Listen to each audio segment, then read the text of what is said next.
Right, training girls are starting in the hill. Nikki, Di, Jess, Shannon, and Jess again.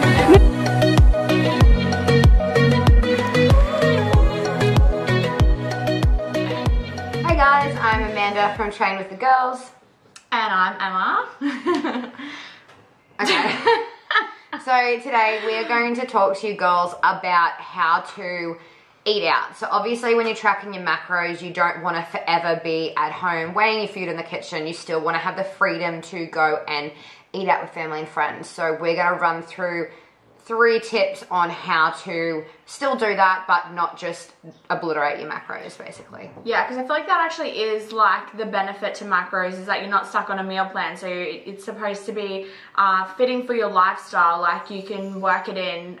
It's just you make it work around your lifestyle rather than that around. Especially because 99% of social events all kind of revolve around food. So you want to be in on that. Yeah. So we're going to help you be in on it best way possible. Yeah. So, basically, there are 3 options you have for tracking your macros. So we're going to start with like the most on-point version, and then the third one is like the little bit more rogue, a bit more YOLO option. So, yes. The first option is that you go to a store that has their macros listed on their menu or online.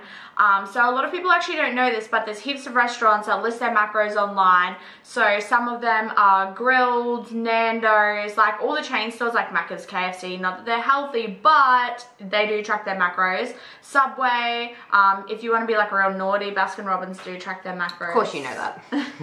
Of course she knows that. Yeah. I know that Grilled does. Grilled's about the only place that I eat out. But the key to that is not eating all of your food during the day, then going out to dinner, throwing in your macros and being like, oh, whoops, I'm like 500 over. Like you can plan ahead. You plan ahead. So, for example, if I was going out for Grilled tomorrow for lunch, which I wish I was, but I'm not. But, you know, if I was, I would be popping it in the day before. So I know, okay, that aside, this is what I'm working with for the rest of the day, and then just making my day work around it. So then my totals for the end of the day, I'm still hitting all my targets, and I got Grilled. Exactly.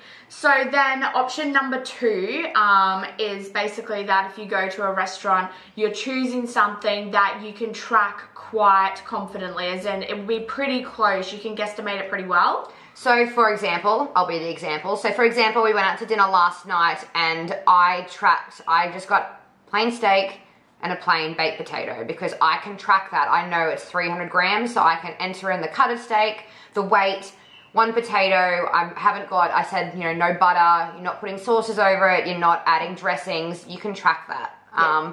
Is it going to be 1,000%? Not really, but it's going to be pretty close. Yeah, definitely. And I think doing something like that, like you're definitely not going to stuff up your goals. No.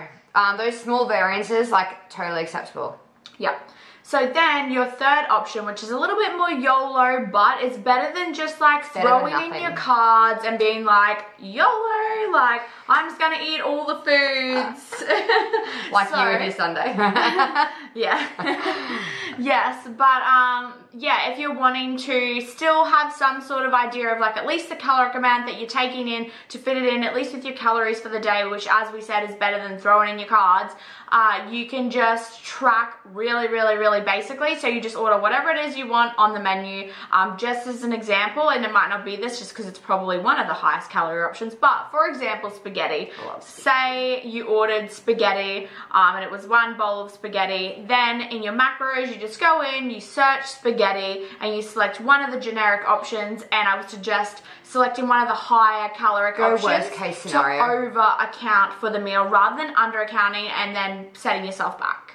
Yeah, because chances are, especially when you're eating out, like you don't know exactly what they're putting in that delicious sauce, and you're probably throwing on a bit of cheese. So over accounting means that if you actually average it out for the day, you may be a little bit over or you may be slightly under, but it's not going to be a huge amount. It doesn't mean that you get to look through the list and try and pick like the most macro friendly, the lowest calorie one and be like, oh, I'm killing it. Like, because chances are that's going to be way off. So that's why you're picking one of the ones that are your bigger calorie amounts and you're embracing it.